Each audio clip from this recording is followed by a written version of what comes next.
Good evening, everyone. Erev Tov. Welcome to the Sun and the Scriptures tonight as we continue our year-long journey in the Torah. And as we do so, again, we're doing it from that theme, the Sun and the Scriptures, looking at where that particular week's portion is either hinting at Messiah, foreshadowing Messiah, giving us greater in-depth information to understand Messiah or his ministry or his actions or his words. And so that kind of governs us and what we cover. Tonight will be, I think, interesting in that vein as we begin the book of Leviticus and begin to look at sacrifices in the sacrificial system, because this is where I find that many Christians and many in the church think this is hook, line, and sinker, but rarely have they actually ever looked at the sacrificial system. For instance, most people have the understanding that the sacrificial system was really about an animal being sacrificed in the place of a person so the person's sins could be forgiven and they not be killed.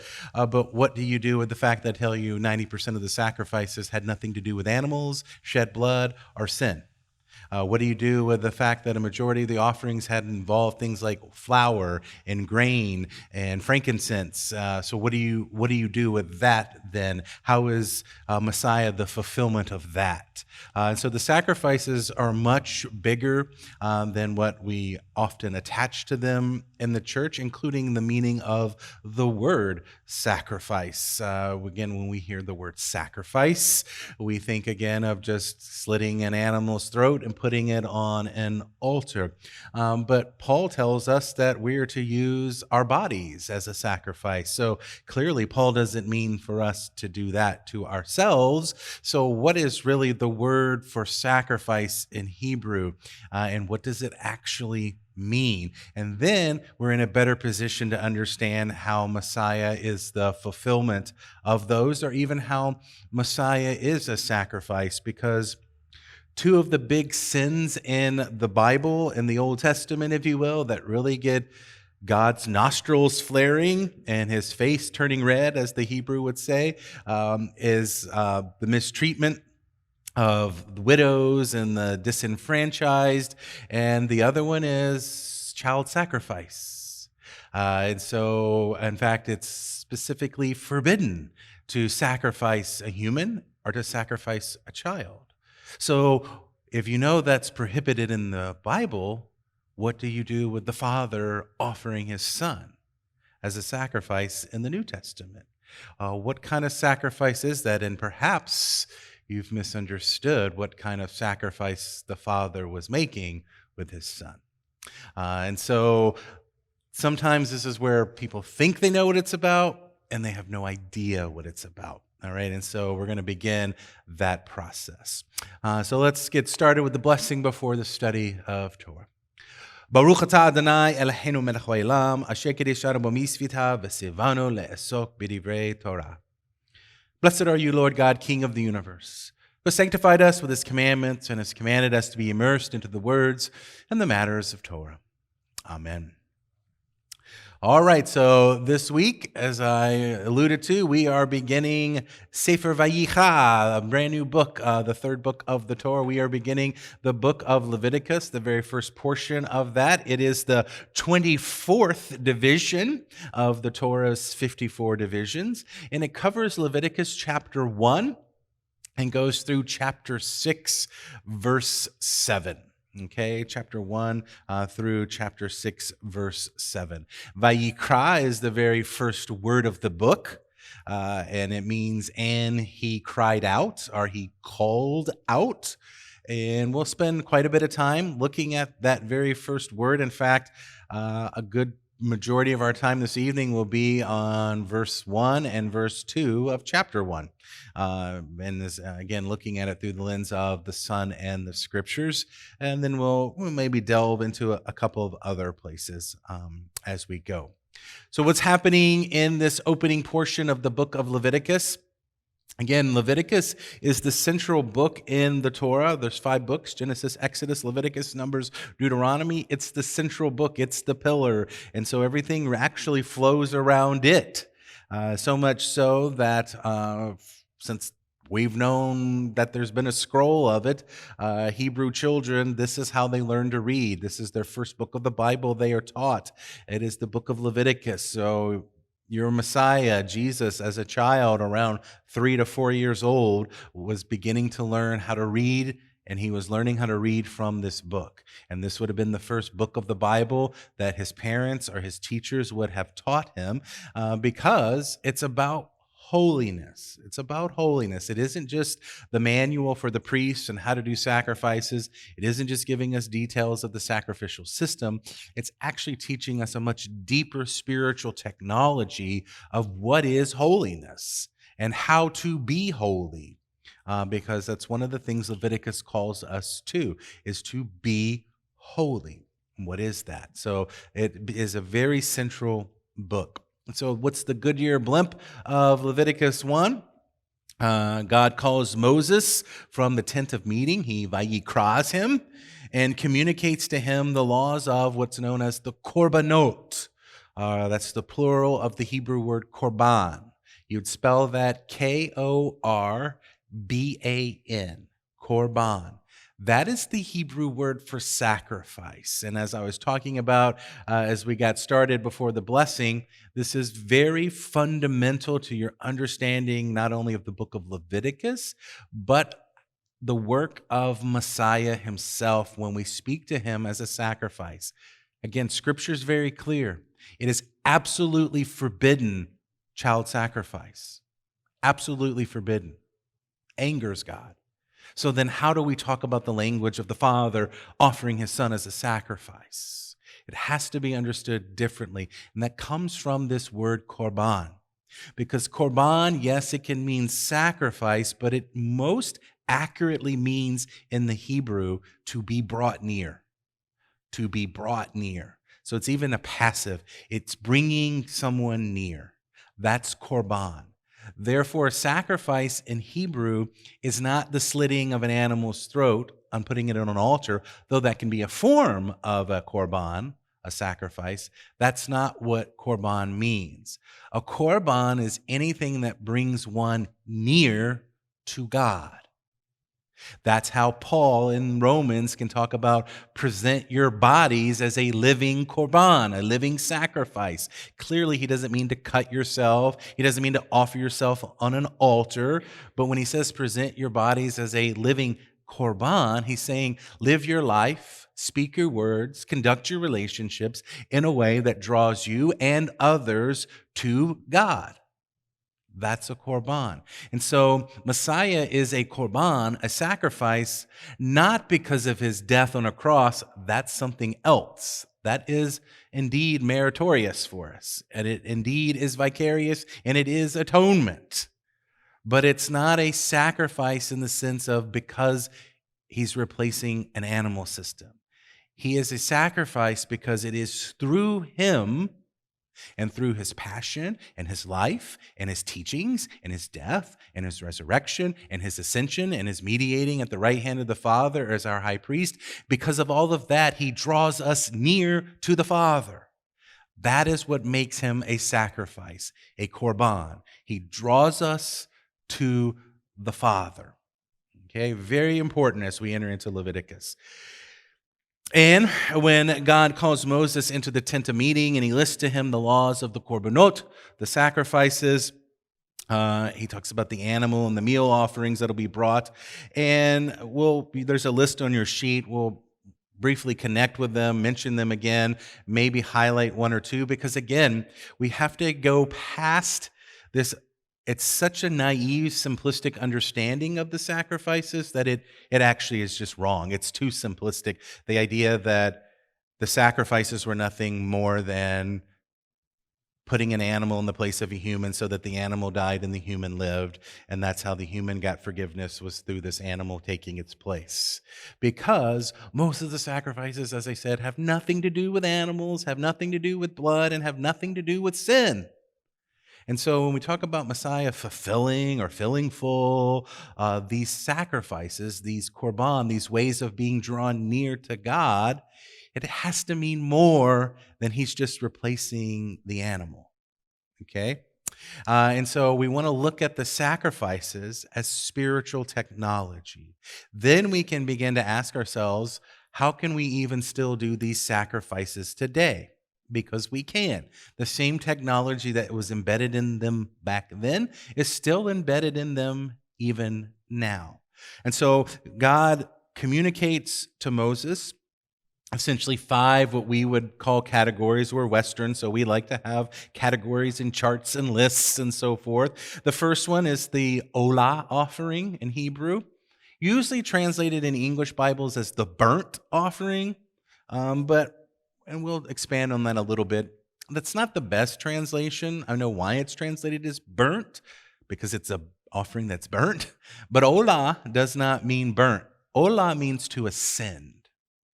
It means to ascend. And so these were the sacrifices that were placed on top of the altar, and they were completely consumed on the altar by the fire.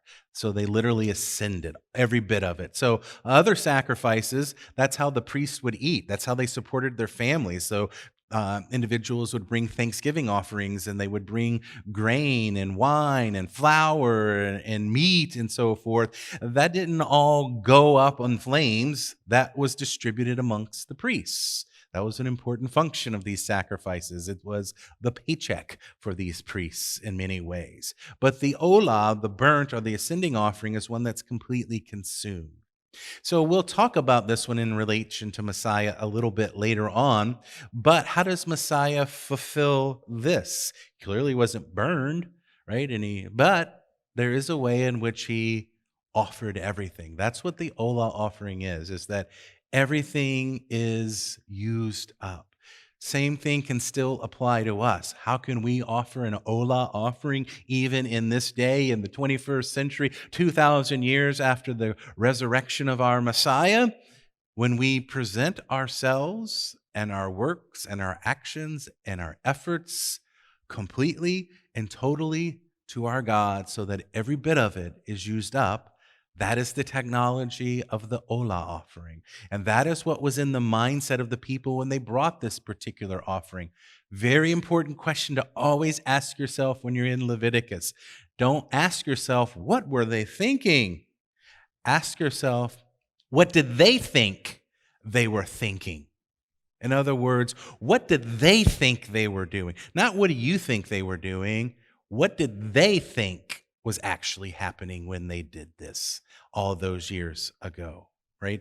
And then when we understand that, we are in a place where we can still apply it to our lives today. Second is God spoke to Moses about the meal or the grain offering, what's known as the mincha offering. And there's 5 varieties of that. These are offerings that are prepared with fine flour, olive oil, and frankincense. All right, so how is Messiah the fulfillment of that? This has nothing to do with sin, has nothing to do with atonement, has nothing to do with forgiveness, no blood, no substitution. We're talking flour, olive oil, and frankincense. How do these point to Messiah? And how does our Messiah's life, death, resurrection, ascension, and current reigning at the right hand of the Father find fulfillment in that? Okay. Then there's the shalomim offering, the peace offering. It was meant to be eaten by the one bringing the offering after certain parts were burned at the altar and other parts were given to the priests. Okay, so this was one where multiple people participated in a meal. And so in many ways, when we look at the Last Seder or the Last Supper of our Messiah, that has quite a few connections to a shalomim offering, a peace offering. And Jesus will also speak about that. Before you bring your gift to the altar, make peace with your brother and so forth. He's specifically referencing the shalomim offering. Before you bring this peace offering, and therefore take part of this communal meal, which when you partake of a communal meal, that's equating status, equality, that everybody's being honest with one another, that it's a true community. He's saying before you do that, make sure you're truly at peace. In other words, that's the real spiritual technology behind this. Then there were the chatat, which are the different types of sin offerings.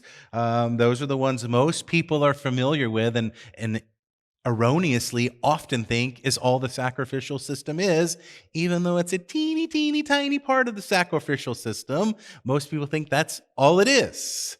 But that is the sin offering.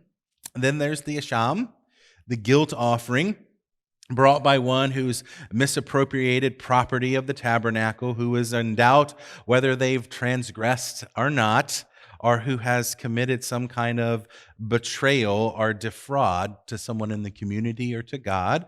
This was a way they could make peace with that. All right, so that's kind of what Moses is VAYIKRA. He's called out to, and God has this conversation with him. Okay, so let's dive into the text now that we kind of know what it's covering. Let's look at that very first verse, Leviticus chapter 1, verse 1. It says, "Then the Lord called," VAYIKRA, that's the name of the portion, "and then the Lord called to Moses and spoke to him from the tent of meeting, saying."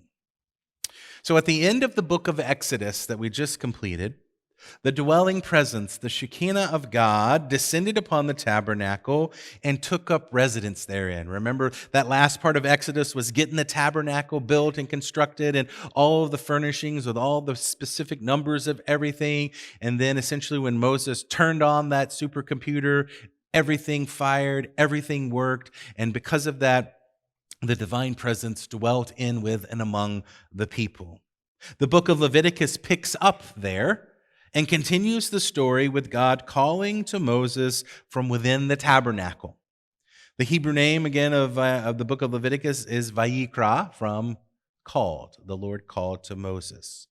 Leviticus 1, verse 1, is the third time that God has called to Moses in the Torah so far. Previously, he called to him in the midst of the burning bush at Sinai. And then he called to him from the midst of the cloud atop the Mount Sinai. And now he's calling to Moses from the tent of meeting, signifying that he has essentially left Sinai, that he's left the clouds, that he's left that place where the people were at the base and could not come up to him and was somewhat disconnected except through the mediator of Moses, that he's left that type of presence and reality, and he's now dwelling in the tabernacle itself. And God called to Moses from inside the tabernacle to give him instructions on how the Israelites should draw near to him. Catch that phrase? It's not about the sacrifices and in our head thinking slicing animals and blood and guts and all of that.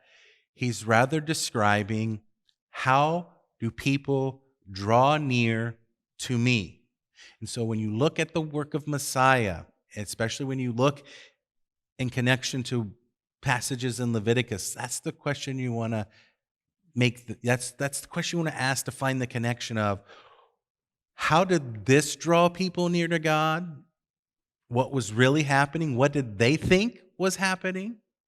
And therefore, how do we see that same spiritual technology being made available to us in our Messiah? Or, by the power of the Holy Spirit, by the work of the gospel within us, how can we still, through that same ultimate underlying technology, draw near to God? Bring a korban, a sacrifice. So just as the voice of God called out to Moses from within the tabernacle, the voice of God, it still calls out to us from within the tabernacle, the living tabernacle made flesh in his Son, the living Messiah. And there Jesus calls to us and beckons us to draw near to his Father, to korban to the Father. In the Torah scroll, it's interesting, in the Sermon on the Mount, in Matthew chapter 5, Jesus makes that very famous statement, not one jot or tittle of the law will pass away. And so jot and tittle, usually explained as crossing the T and dotting the I. That's not an entirely accurate description of what a jot and tittle is. Rather, when you open up a Torah scroll, a real Torah scroll, a kosher Torah scroll, it's formatted in a very specific manner, and it's copied over and over, and if it doesn't look like the master, it's burned. There are no variations in the style of a Torah scroll. So whether it's 5 days old, 500 years old, or whether it's 1,000 or 2,000 years old, it looks identical, to the point where they know how many letters are on a line of every page, how many letters are on this column, what the letters begin each column. There's like a million different ways you verify a single page. But it's also the way it's formatted. Some pages will have 3 columns, some will have 2, some will have 1, some will have really wide spaces between words, some will have really big letters in a word, some will have little tiny letters in a word. All of that's intentional. All of that is called jots and tittles. And what's fascinating, it's in that graphic representation of the Torah on the page where so much gospel is contained in the Torah, that these jots and tittles tell the gospel. And so that's what Jesus is referencing. And so we have one of those in this week's portion. In fact, it's the very first word of the portion in Hebrew. In the Torah scroll, the letter Aleph at the end of VAYIKRA is smaller than the rest of the letters.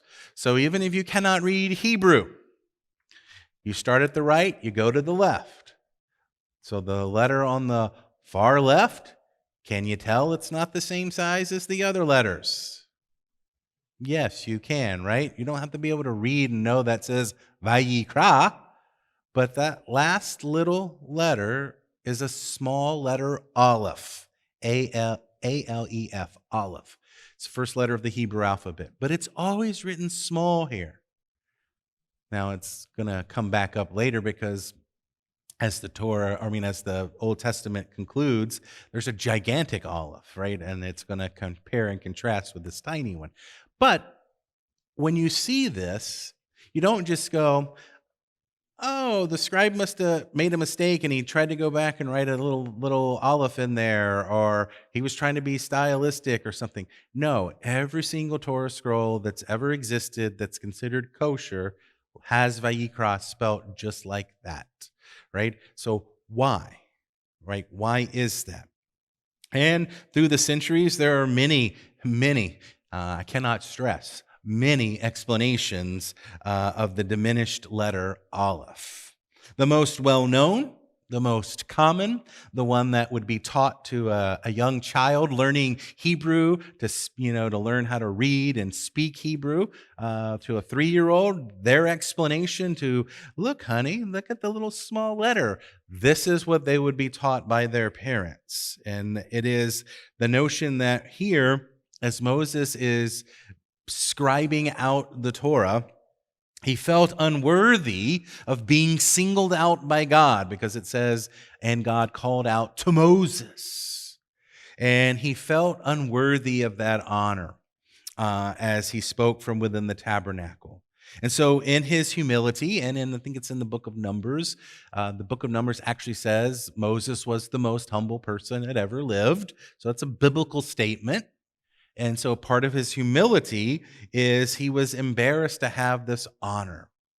So this is in many ways kind of a quality you want in a leader, right? One of the things you don't want in a leader is someone seeking that position sometimes, right? You want someone who has humility towards that particular office, who maybe accepts the responsibility of it, does it faithfully, but at the same time never quite feels worthy of it.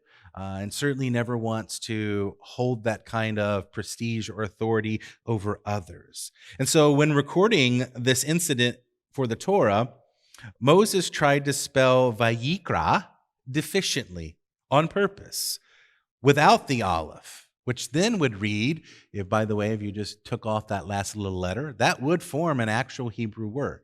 It would spell VAYIKAR. VAYIKAR is what it would spell. And VAYIKAR simply means, and he encountered. So Moses was trying to say, well, God wasn't really calling out to me. I mean, I'm I'm not that special that God would dare to call me into the tabernacle for a one-on-one, almost face-to-face kind of conversation. No, I just had an encounter. He didn't, he didn't VAYIKRA me. He VAYIKAR'd me, right? And so he writes VAYIKAR. So the legend goes, a less intimate word. And it's the word the Torah uses in Numbers 23, verse 16, when God met the Gentile prophet Balaam. And we'll eventually get there. But by doing this, Moses was suggesting that he was no more worthy or no better for hearing God's voice than Balaam, the pagan Gentile prophet. But God objected to this spelling of Vayikar and insisted Moses write the letter Aleph, thereby setting him apart from the likes of Balaam. Moses, of course, acquiesces, but only reluctantly, and so he includes the letter Aleph, but in humility, he writes it very small. So that's like the first lesson the little Aleph teaches people when they begin to read the jots and the tittles. So this is also what my rabbis began when I started studying Torah, would tell me, look, you know how to read the black letters on the page. We're going to teach you how to read the white space. So when you read Torah, if you really want to read it the way the apostles, Jesus, first century Galilean Jewish people did, you read the white space also. And so part of that is knowing these kinds of things. And so this is teaching about humility. Reb Moshe Chaim Ephraim of Sudlikov, the grandson of Rabbi Meir, once explained the small Aleph along very similar lines. He taught that after the divine presence filled the tabernacle, all Israel considered themselves worthy to hear from God, except for Moses. And because of his humility, Moses assumed that God would not call to him again. And that is precisely why God called out to Moses and no one else. Because it's the idea that others had reached this status of thinking, wow, we're the people of God, right? We have this great connection. And they were expecting these things from God now, except for Moses. And because he was humble and because of his humility, that is exactly why God did speak directly to him. And Reb Sudlikov goes on to explain the small Aleph when he says this, and quote, with the same measure that a man uses, it will be measured to him. It's one of your tools in your Hebraic toolbox, by the way. And just as Moses lowered himself through the attribute of humility, so too God lowered himself, so to speak, to go to Moses directly in the tabernacle. And here's where we begin to see a shadow of the gospel in the jot and the tittle and in the little Aleph. According to Sudlikov, the small Aleph alludes to God, not Moses, but to God, the master of the world, who lowered himself to the level of Moses, who lowered himself into Moses' world so that he could communicate directly with Moses. And he says there is an allusion as well to the fact that every person should conduct themselves in the attribute of humility, and he should learn from the Creator himself, who humbled himself, lowered himself to speak directly to Moses. And what is more, the lesson we learn from the small Aleph, that reminds us of Messiah, does it not? Who lowered himself to the level of humans. He humbled himself like Moses, yet was found worthy to be the vessel through which God spoke. So you have Philippians 2, verse 8. Being found in appearance as a man, he humbled himself by becoming obedient to the point of death, even death on a cross, pointing to the incarnation. So this always reminds me of a very familiar story. It's usually taught or mentioned in devotions around Christmas time, but it's the story of a man who's sitting in his living room, and he has this great big window that overlooks the forest. And as he's sitting there, a bird comes and flies straight into the window, and it breaks its neck and dies. And so, that was shocking to the man. And, he goes and he takes care of the bird and buries it and so forth. And then no sooner does he get back to relaxing than he hears another thud. and another bird's done the same thing. And this happens like 3 or 4 more times during the day. And he thought to himself, if only there was some way I could become a bird so that I could communicate to the other birds to tell them there's a window here and to quit flying into it and killing themselves, right? That's the idea of the incarnation, that the infinite humbles himself to become finite in order to communicate with us, to VAYIKRA with us, so that we might understand. And so that small olive has a nice hint to the incarnation as well as the humble nature of our Messiah. Messiah in the sacrifices. Next verse in Leviticus chapter 1, verse 2. It says, when any man of you brings an offering to the Lord, you shall bring your offering of animals from the herd or the flock. So the book of Leviticus, Sefer VAYIKRA, begins with several chapters describing what we might call the sacrificial services.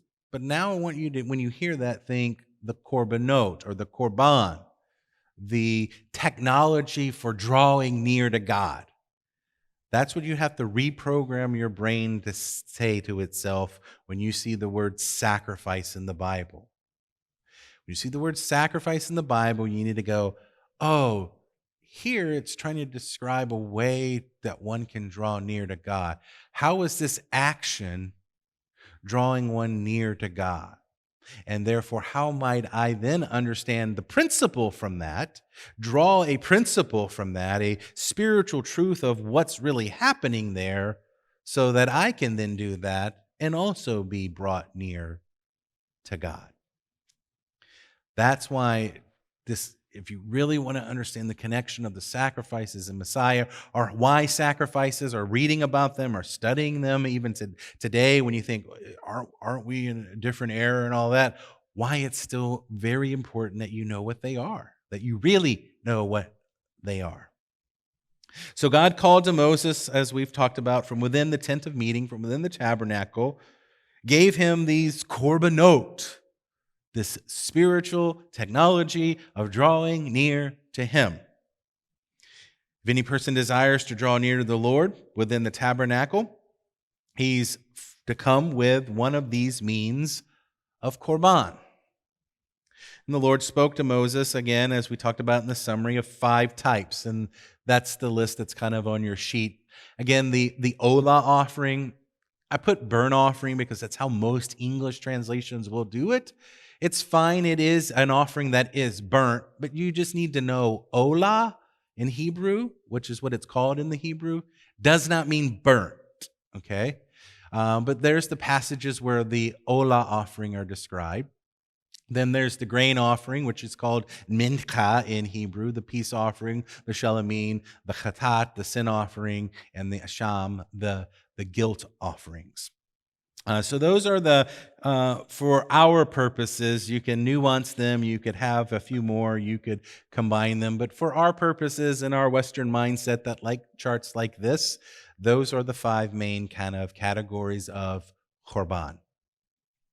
It is well understood among believers that there are no sacrifices today, right?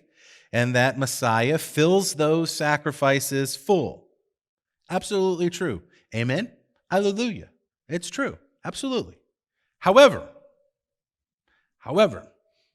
people know to believe that, and that is a correct statement, but they often come to that conclusion for the wrong reason. And for me, that's not good enough. Like, it's like one time when I was in high school and I was on the math team, and somehow or another, I worked my way up where I was the one representative in the final for our team, and it was showdown time. They popped a problem up on the board, and I had no idea what I was looking at. Like, I mean, not even a clue where to start. And so I put -1 as my, I just literally were at -1 and quit. Everyone pins away, works, time comes. 5 of us were competing, 4 were wrong. -1 was the correct answer. We won the trophy. I got the right answer. I mean, I did. But let's get real, all right? And so, is the right answer Messiah, Jesus, fulfills the sacrifices? Absolutely, yes, that is true. But I found most people are just writing -1, okay? So, we're going to try to get behind this a little bit more and better appreciate why that's a true statement and how that's a true statement. So believers are often erroneous in assuming a direct cause relationship between, oh, we don't have sacrifices anymore because Jesus came. You probably heard that, and maybe you believe that. Okay? But we're commonly, and you find that cause and effect, or cause and causality, right? If you've studied any advanced kind of science technique and so forth, you know that if A happens and B happens, it doesn't always mean A caused B, or that there's a direct causation between the two. It may mean that A happened and B happened, but there could be C, D, E, and F that's causing one or the other, or both of those to happen, right? So sometimes there's a little bit of that going on here. We're commonly taught that there are not sacrifices today because the Messiah has fulfilled those. But in actuality, these are two different things. Though in conventional thought, they may have merged, unfortunately, into one concept. In reality, the sacrifices continued to be in God's temple for 40 years after the death and the resurrection of Jesus. And you might want to read Acts 20 and 21, because there, well after the resurrection of Jesus, James, the brother of Jesus, the leader of the Jerusalem church, tells Paul to go into the temple and make a sacrifice. And not only that, he tells Paul, pay for these 4 other guys their sacrifice.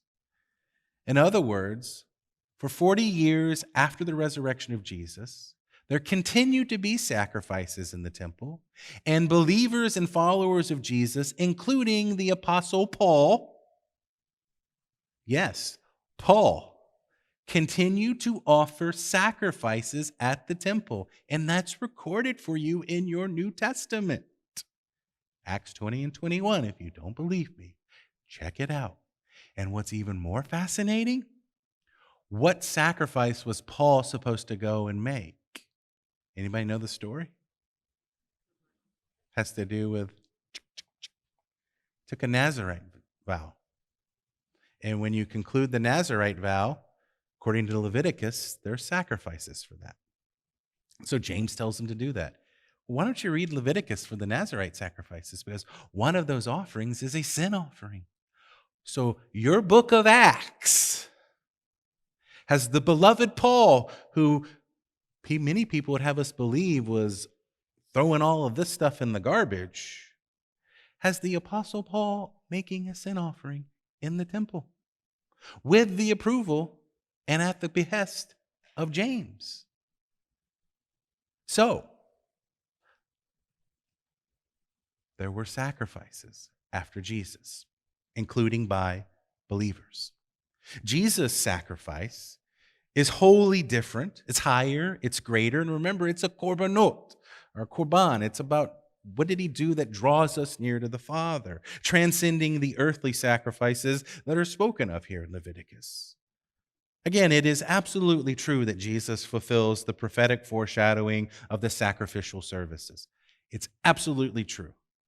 But that is not the reason there are no sacrifices today. The reason there are no sacrifices today is because there's no temple today. Sacrifices could only be made in the place that God chose, which originally was the tabernacle and then the temple. When the temple was destroyed, the sacrifices ceased. So the sacrifices on earth, they are shadows. They do point to the greater, higher, and holier sacrifice that our Messiah is. Although there is no temple today, there remains for the people of God both sacrifice and atonement, especially in, with, and through our Messiah, But in what respect does Messiah fulfill these sacrifices? We understand fairly well that his death was a sacrifice for sin. However, only one or two of the types of sacrifices listed in Leviticus are even remotely related to sin, whereas the vast majority, 4/5 or more, do not involve blood, do not involve animals, and do not involve sin. Consider the burnt offering, the bread offering, and the peace offering. These were not brought for sin. These were not brought for atonement. These were not brought for forgiveness. These were not brought for those kinds of purposes. So in what sense does Messiah fulfill them? Keep in mind that long before there was a temple, and long before there were the days of the tabernacle, long before God called to Moses from within the tent of meeting, long before the covenant at Sinai, long before the sacrifices of the patriarchs, and long before even Adam's sin, this reality was true. Revelation 13, verse 8, that the Messiah was the Lamb that was slain from before the creation of the world. The heavenly Adam. Again, looking at verse 2 of Leviticus 1. When any man of you brings an offering to the Lord, you shall bring your offerings of animals from the herd of the flock. In the year 1812, a Hasidic teacher, Rabbi Shneur Zalman, presented a teaching on this verse, Leviticus 1, verse 2, in which pointed out several grammatical anomalies in this verse. In English, it's all been smoothed out for you. But this is a nightmare in Hebrew. It doesn't look like anything. It looks pretty simple and direct. In Hebrew, this thing is a nightmare to translate. It's all over the place. If you were taking a Hebrew class and you wrote a sentence like this, the way it's written, they would fail you. It's that bad. However, whenever you encounter a verse or a sentence or a structure like that in the Bible, it's intentional. It's not like Moses was writing along and kind of was sleepy one night or just forgot some grammatical rules or whatever and got sloppy for a little while. No, that's, again, in a Torah scroll, they don't have bold and they don't have italics and they didn't have highlighters and they didn't have hyperlinks and they didn't have pictures. And so the way they would draw your attention to something and say, hey, you need to pause here, get your shovel out and start digging, was to do some kind of anomaly, whether it's graphically with the little olive or whether it's with just a sentence that's like, wow, that's really messed up. Or whether it's repeating something like 6 times in the span of 20 words. And you're like, well, that's a little redundant, right? And you probably have encountered that. Oh, yeah, it was meant so that you would go, oh, it's a little redundant. Oh, and nothing's ever redundant in the Torah. I better go find out why, what's happening here. This, believe it or not, is one of those verses where you do that. And Reb Zalman kind of talks about this. He notes that the passage begins in the third person, saying, when a man, but then immediately switches to the second person. When of you, you shall bring. So he shifts from third person to second person. All right? So it's not consistent with who's kind of doing the action here. The Hebrew even word for man in this passage is not the traditional word for man, ish. Ish, I-S-H, is normally how you'd say a man. But it actually is the word Adam, Adam, as in Adam and Eve. I mean, would that not slow you down if your English Bible said, when Adam brings an offering to the Lord? Wouldn't you go, aren't we in Leviticus? Isn't Adam Genesis and isn't he long dead? How's Adam bringing an offering in the tabernacle? Right, there you go. Get your shovel and start digging. So we have that.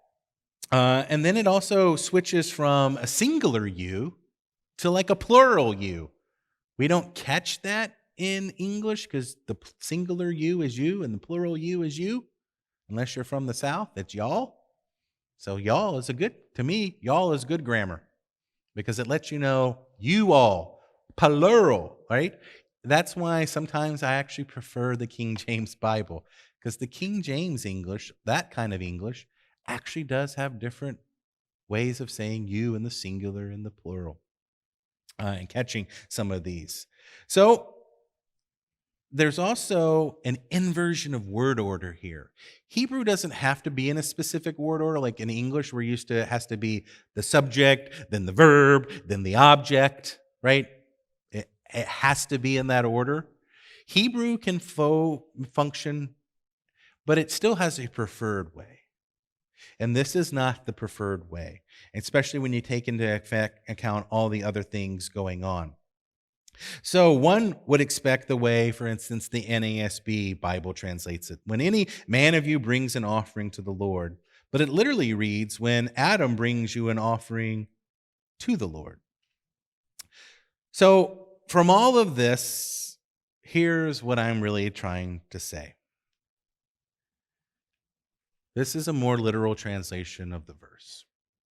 Speak to the sons of Israel and say to them, when Adam brings from y'all an offering to the Lord. That's the more literal translation of the passage. Based upon these grammatical anomalies, Zalman suggested the Torah was hinting at something deeper than just the surface Peshat reading. And it's fascinating what he comes up with. Because again, Reb Zalman was not a believer. But it's fascinating what he understands from this literal translation of the text. Employing this reading of the passage, he explains that the man drawing near with an offering on behalf of the people of Israel was indeed Adam, but not the first Adam, but the second Adam. Wow, that's some amazing language, because that's the language of the Apostle Paul, who literally calls Jesus the Messiah the second Adam. Just as through one Adam sin was brought into the world, so through a second Adam, grace, redemption, and salvation are brought into the world. And there's this many correlations between that first Adam and the second Adam. Dr. Martin Luther in the Catechism, in his larger catechism, deeply goes into the whole idea of the new Adam or the renewed Adam.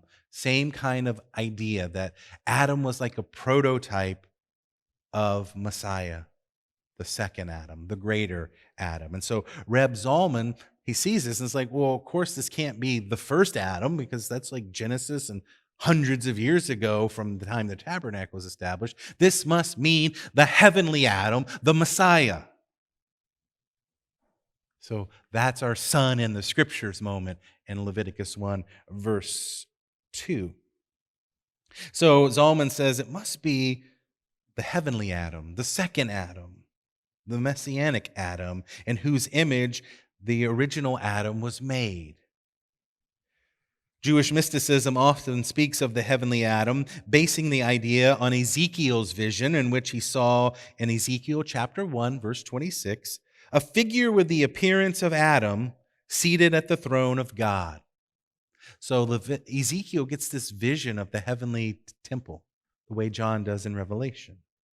And when he describes what he saw, he says, not I saw a man, not I saw an ish, I saw Adam sitting by the throne of the Almighty.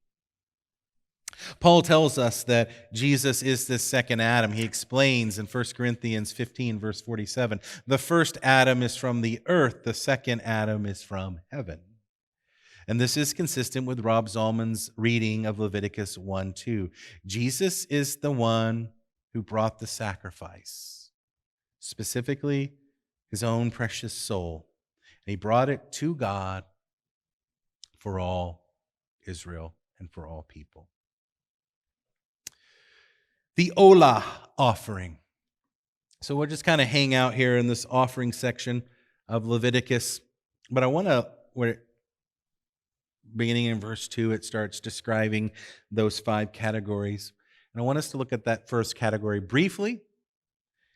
I think we'll look at the Ola offering, then the grain offering, to kind of wet your whistle on how to go about this.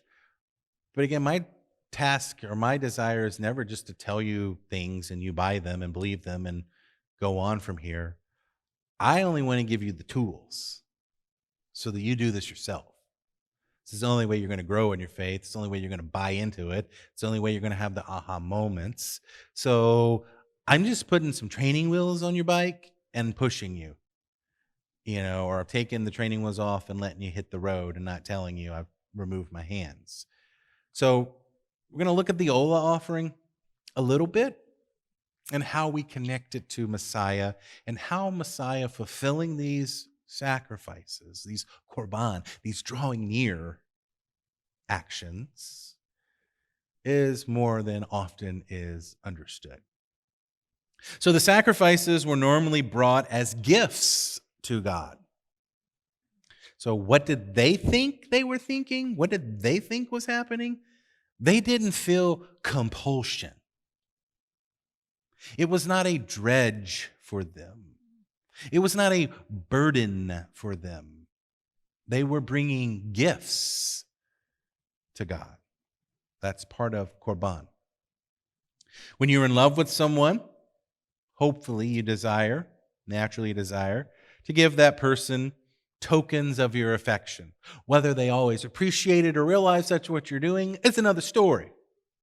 But usually when you love someone, there are different points where you're like, oh, they love Snickers. I'm going to get them a Snickers, right? Now, they may just grab the Snickers and scarf it down, right? They may not appreciate that you did that because you love them and you know little details about them and small little things that really make them happy, They may not catch that, but nonetheless, there's that tendency.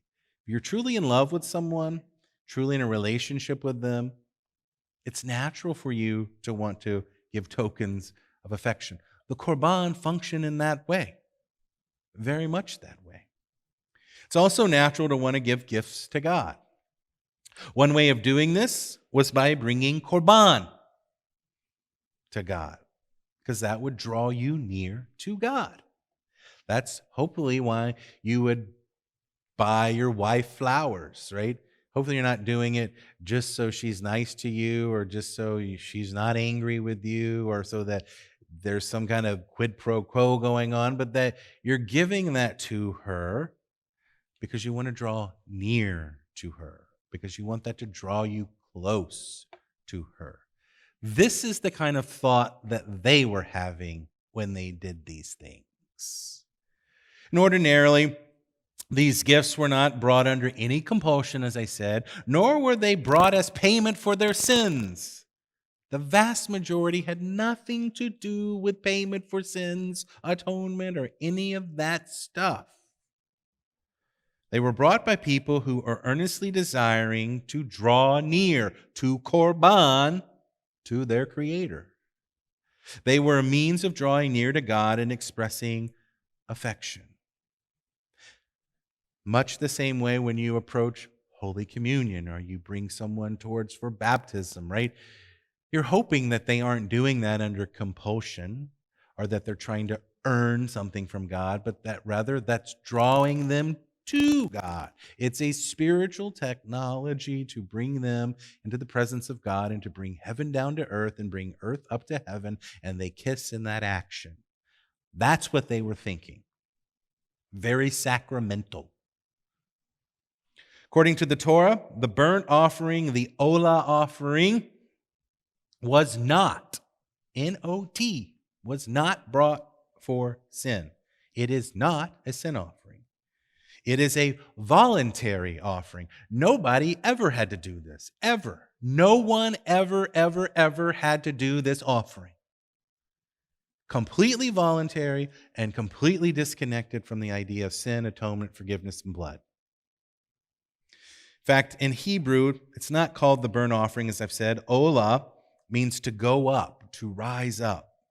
For example, when someone is ascending the podium to read the Torah in a synagogue, they are said to be making aliyah.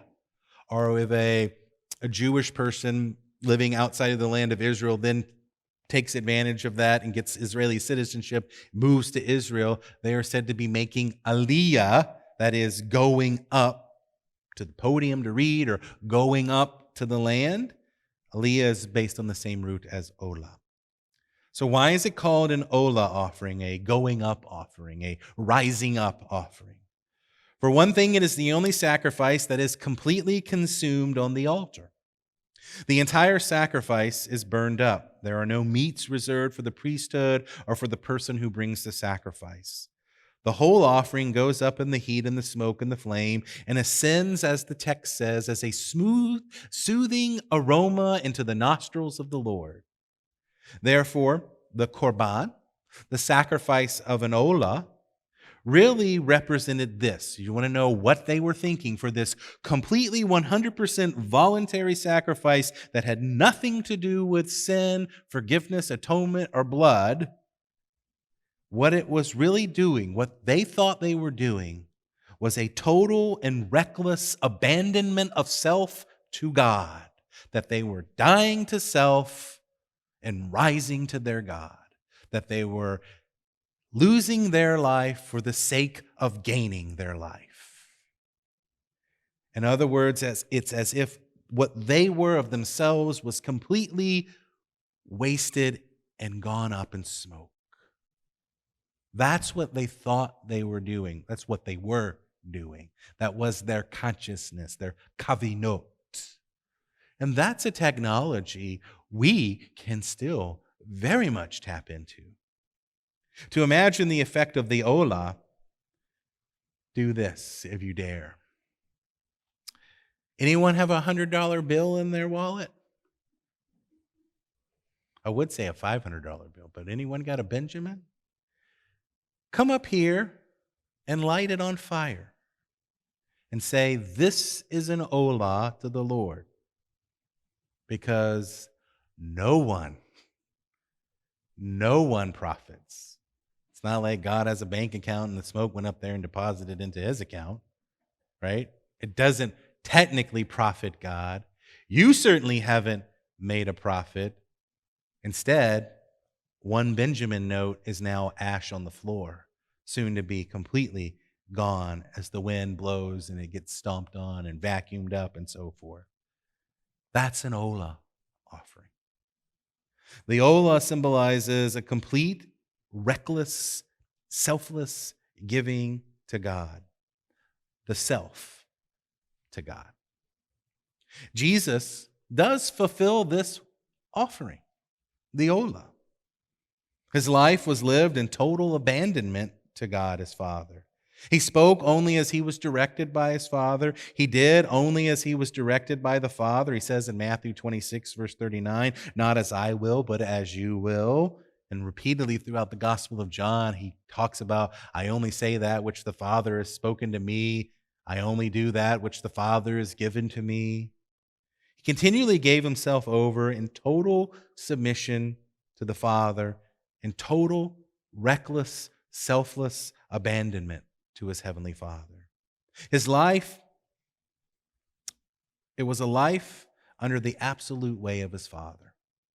And Jesus is also, remember, part of the olah is this reckless abandonment to the self, but also ascends. Jesus is the one who ascends. He told Nicodemus in John 3, beginning in verse 13, no one has ascended, olad. There's the vocabulary. See, now you get these ears and you begin to realize, oh, holy cow, John 3:13 is sacrificial language from the book of Leviticus chapter 1. No one has olad into heaven. No one has ascended into heaven, but he who has descended from heaven, the Son of Man. Even so, the Son of Man must olah, be lifted up, so that whoever believes in him will have eternal life, will korban, will draw near. You see how rich the sacrificial Levitical language is there in what Jesus is saying? And how much deeper it is than just, he replaces the goat. Jesus ascended as a korban. He was lifted up. He was olad on a cross. And there on the cross, he gave fully of himself. The $100 bill burnt up. And he ascended from the depths, rising up from the grave, and he ascended to the highest of heavens, right before his disciples' wondering eyes, making his aliyah, his olah, to the very throne of the Father. He who descended, ascended. He was indeed a perfect, living olah. Leviticus chapter 2, verse 1. Let's talk about the grain offering a little bit. Again, just to wet your whistle, begin to see there's more going on in these offerings and what were they thinking. Now, when anyone presents a grain offering as an offering to the Lord, really the offering's an offering? Go figure. Get your shovel. His offering, do you catch that? When anyone presents a grain offering as an offering to the Lord, his offering shall be a fine flour. I'm not going to go into it, but that's a good hyperlink. What's fine flour? What's it represent? What's that telling you about Messiah? And he shall pour oil on it. We've talked about oil last week. If you were in church this past Sunday, it was part of our sermon. So what's oil? What were they thinking? Right? These are the types of things they were thinking. Oh, fine flour. Oil. That's what you anoint. That's Mashiach. That's put frankincense on. Oh, hyperlink. Find out more about frankincense. Not all the gifts brought to God in the tabernacle and the temple, again, were animal sacrifices. This is another one. No animals involved. The Lord also received grain offerings. Grain offerings were made of fine flour mixed with oil and adorned with frankincense. And some were baked, some were fried, some were offered as unbaked flour. In some places, the bread of the grain offerings were anointed, Mashiach, Messiah, with oil. The priests were careful not to allow the flour to leaven before baking. The grain offerings were always, therefore, unleavened. They were matzah. It's on your sheet. They were matzah. These offerings were always unleavened. Oh, might want to find out what leavening has to do with. Oh, the Apostle Paul gives you lots of clues on that, right? Leavening is associated with sin. Jesus talks about that to his disciples with the leaven of the Pharisees. It's sin, it's ego, it's arrogance. It's that which will puff you up and therefore draw you away from God. And so these lacked that. Oh, that might be pointing us to the Son in the Scriptures. They offered a portion of each grain offering, as Leviticus 2, verse 2 says, as a memorial portion on the altar, an offering by fire of soothing aroma, pleasing aroma to the nostrils of the Lord. The remainder they would break and share among the priesthood. Became part of how the priest brought home dinner that day.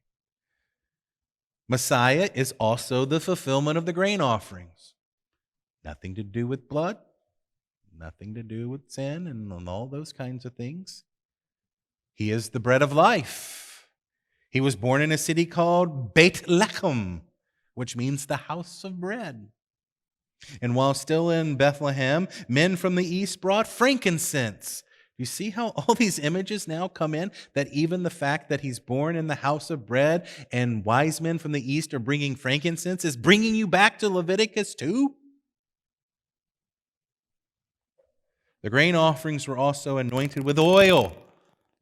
Messiah means the anointed one, the one anointed with oil.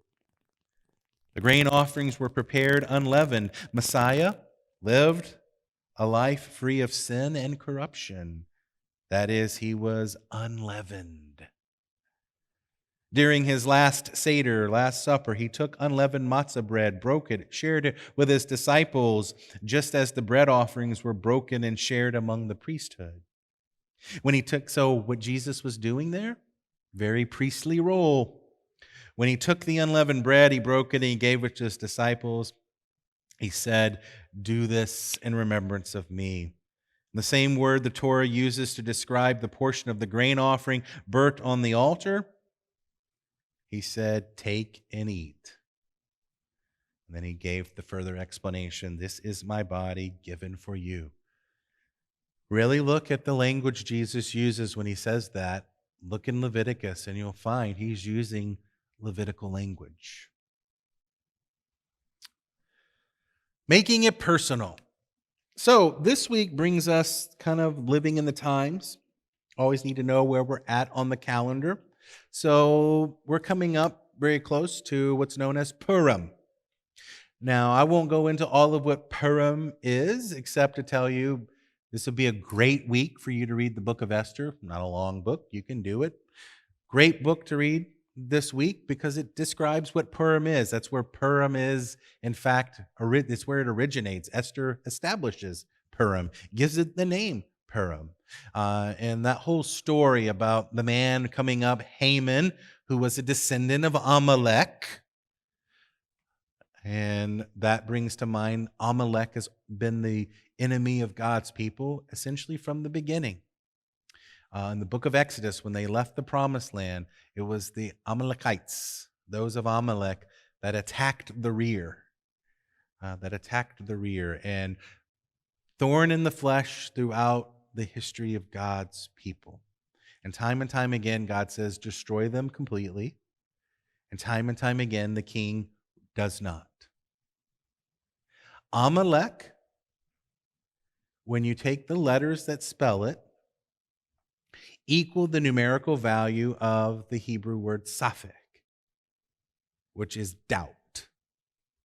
And so what's really being described there is that the great enemy of God's people is doubt, uncertainty, faithlessness, lack of stick-it-to-itness. So that's a little bit of a summary. Might want to dive deeper into Purim, Amalek, Esther this week. But I want to tie making it personal with that, because not only is Purim this week, but VAYIKRA is always read when Purim comes around. And so VAYIKRA is connected to Purim and Amalek and the story of Esther. All right, so with that, no, that's some of the background of it, but I still think even if some of that's new to you and you need to have some fun homework this week, there's still good stuff here just on the surface. So with making it personal, as we always do, begin with a story, sometimes an old classic that we all know or have heard, or a variation thereof, or one where you're halfway through, you already know where I'm going. But that's okay. It always ties in with the portion. So again, if it doesn't seem like, you're like, how is that fitting with the portion? Just means get your shovel and start digging. I promise it directly connects. The story. After an overwhelming week at work, Daniel decided to go on a nature hike in order to recharge. Without letting anyone know of his plans, he heads off into the mountains. As he is enjoying the view and the peaceful quiet around him, he suddenly slips and he stumbles off the edge of a cliff. He plunges downwards, but somehow manages to grasp a hold of a branch jutting out from the cliff face. He clings to the branch for dear life, trying not to look down at the ravine below. As his life is flashing before his eyes, he is struck by a very disheartening thought. I am alone. I'm all alone. Nobody even knows I'm here. No one will even know to come look for me here. I have no way of escaping. I'm going to die. He begins to take stock of his life, thinking about the good times he's had and what he's managed to accomplish in his short existence. He thinks about his family and how much he is going to miss them, and then he realizes he won't miss them, but they will miss him. And just then, a rope soars past his head, hanging directly in front of him. After a moment of shock, he grabs the rope and holds on for dear life as someone on the other end begins to pull him up over the cliff edge. As Daniel reaches the top, he's still grasping and amazed at the fact that he just survived this experience. He immediately asked the man who saved him, "How did you know that I was hanging on the edge of the cliff and that I needed to be rescued?" The man stares back at him blankly and says, "I didn't. This morning I randomly decided to go practice throwing rope over cliff faces." Now, there are two reactions that Daniel can have to this series of events. He can recognize the miracle that just occurred, dare we say for our ladies among us, a kairos moment, thanking God for sending him salvation when all hope seemed lost. That is, he can see the divine in an ordinary random event. Or he can laugh at the unlikely coincidence that this man happened to decide to practice rope throwing the exact same day and time he fell over a cliff face. Thankfully that he happened to just get lucky this time. This is the exact decision we face in every moment, in every aspect of life. And this theme runs throughout the entire Purim story. And the portion VAYIKRA always falls around Purim. So let's kind of poke around Purim and VAYIKRA. So we've already explored there's a striking anomaly in that very first word of this week's portion. The first word of the entire Sefer, the entire book, VAYIKRA, is written with that small little letter Aleph, right? That's on your page. Talked some of the meaning of that. Is there more to this small Aleph? Well, there is a powerful connection between VAYIKRA and our timeless battle against Amalek, the great enemy of God that's always pursuing us, always hunting us down, causing us self-doubt, doubt in authority, doubt in organization, doubt in our spouse, doubt in our friends, doubt in anything and everything. That is Amalek. That is Safek. VAYIKRA, as I said, is not only read around the time of Purim, but sometimes even the week that we read the portion, the extra portion known as Zakor, our annual remembrance of Amalek's attempt to destroy God's people. Zakor means to remember. And so around Purim, you read a special portion and an additional portion. Kind of like at Christmas time or Easter, you obviously have extra portions you read because it's such a big event, you read extra stuff. And Haman in the book of Esther is a descendant of Amalek. And so God, one of the commandments, mitzvot, connections he gives to his people in the Torah is don't forget what happened with Amalek. And so once a year, the people are read and remind themselves so that they don't forget Amalek. It's read with Purim, read with VAYIKRA. So what is the deeper connection between the small Aleph and VAYIKRA and our battle against Amalek? In order to address this, let's look a little bit at the nature of Amalek. Amalek attacked God's people in the wilderness on their way to Sinai when the people left Egypt. And one of the striking aspects about the attack was its timing. God had just performed the miracle of the plagues, the 10 plagues, as well as the splitting of the Red Sea, acts that actually had worldwide reverberations. This made the people of God, this made the Hebrews, from that world's perspective, that time, world famous. Everybody heard about it. Like, how could it not spread? So all the nations knew of the miracle of the plagues and the splitting of the sea and this slave caste overcoming and defeating Pharaoh, the world power. Of course that got around. And so the nations began to hear the truth of the one true God, the God of Israel, the God of Jacob. Okay, so that's the timing of it. The people were viewed, the Hebrews coming out, they viewed themselves at this moment as essentially invincible, as untouchable. Amalek then chose to attack the people at that time. undertaking what was practically a suicide battle with zero provocation. This may sound eerily familiar to something like October 7th, 2023. A group of people who knew they had zero chance of any kind of legitimate success, but did it anyways because one kill is better than no kill. And they were willing to give anything and everything, even for one kill. What was their motivation to undertake this mission? This question can be extended to the Purim story. Haman suddenly is promoted to second in command, and he makes it his mission to wipe out the Jewish people.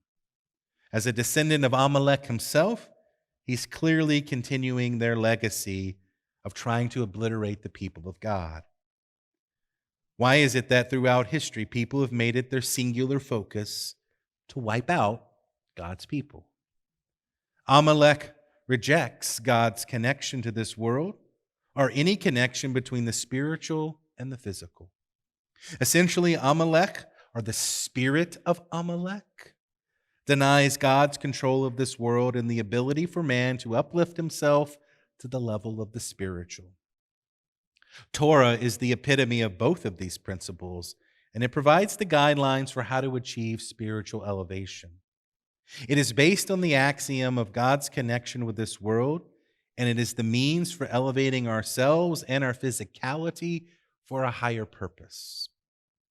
Amalek stands in direct opposition to all things spiritual, to all things godly, to all things holy. So whenever holiness arises in your life, whenever you grow deeper in your faith, whenever you grow deeper in your understanding of God's word, whenever that goes up on the radar as a passion for you, Amalek will soon be attacking your tail. Guaranteed. That's the principle. That's why we must always remember it. And so, here they are.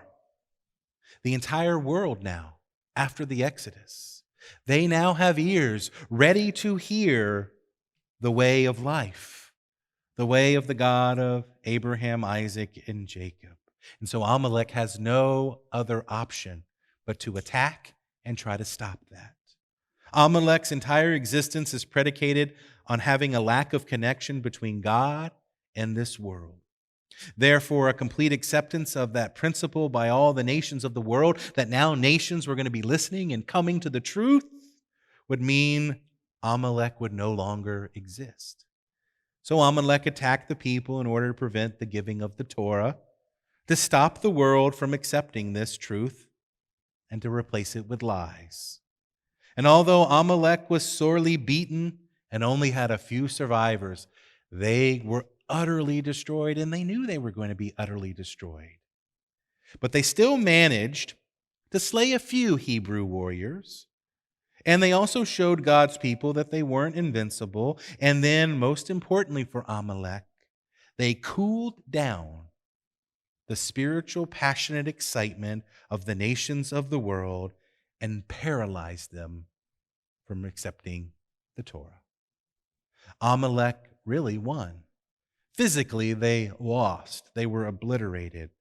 But in a deeper way, they won. They won because they won the world's heart. The nations of the world walked away, turning down the opportunity to accept the true God and his true path. We can now understand the small aleph and the word VAYIKRA from a different perspective, and why VAYIKRA is always read when you follow the times. It's always read when Purim happens. That's the way the lectionary always works. When you look at the word VAYIKRA with its tiny aleph, at first you only see the word VAYIKAR. VAYIKAR is related to the word of an encounter, or really a happenstance, a kara. This word embodies the essence of Amalek, a godless reality devoid of spirituality and meaning, a world of Haman, Hamin Ha'etz, of doubt, where a gap exists between us and God. Only when you look closer, deepening your gaze, do you see the aleph and you see beyond the happenstance of VAYIKRA, happenstance, impersonal, someone just happening to throw a rope over on the time you're needing it, and VAYIKRA, intimacy, personal, deliberate. Aleph, the first and most spiritual of all the Hebrew letters. It represents oneness and the transcendent root of reality. God is echad, one, and our goal is to see the spiritual oneness inherent within every event and every object, not only in our personal lives, but in the world. Amalek seeks to hide that truth from you. He seeks to hide that God is in everything that happens with you and around you. He seeks to cause you to doubt that, and he seeks you to believe that that was a coinky-dink, or wasn't that lucky? Wasn't I fortunate? That is Amalek on your tail, feeding you a lie. Only when we see past the surface, the VAYIKRA, the happenstance, can we recognize the little Aleph and VAYIKRA, hear God calling to us, and trace everything that happens in this world back to God, the spiritual source, where we will ultimately defeat Amalek and everything that the spirit of Amalek stands for. So this week, some action points for you. Compile a list of your life stories. What are some stories in your life like that rope event? And review them periodically in order to recognize and feel the presence of God in your life, especially in those coincidences. What are your kairos moments, in other words? Journal them, write them down, write what happens in a day, and then specifically look past VAYIKRA, happenstance, to VAYIKRA, God calling out to you. You have to look to see the Aleph. Second, we often can be tempted to mock or make light or doubt Amalek, an inspiring moment. And if we don't do it, trust me, someone will be glad to do it for you, right? You tell them your story of amazing things, and they quickly poo-poo it, right? It's Amalek at work. When we do this, we can prevent that moment from having its full impact. So for the next week, to be in the times with Purim and VAYIKRA, combat the spirit of Amalek. Work on taking the ideas you hear to heart and allow them to penetrate your soul, inspiring you to grow and live a life of faith, not doubt. All right, we will close there for this evening. Hopefully you got a good intro into VAYIKRA, Sefer VAYIKRA, the book of Leviticus. We'll be back here next week. Let's close with a blessing. Baruch atah Adonai notein haTorah. Blessed are you, Lord God, who's given to us the gift that is the Torah. Amen. Shalom, shalom. Hi, everyone. Thank you for engaging this teaching. You know, we at Immanuel have as one of our goals to make our teachings available online to anyone, everywhere, at any time, whether that's through a podcast or our YouTube channel or an MP3 download. It is our gift to you, and we want you to use it however you see fit. Also, if you feel motivated or desire to support future teachings, you can do so with the donate button at the bottom of our teaching page. That's found at immlutheran.org/teaching. Again, thank you for participating in our teachings here, and hope to see you or engage with you somehow, some way, somewhere. God bless.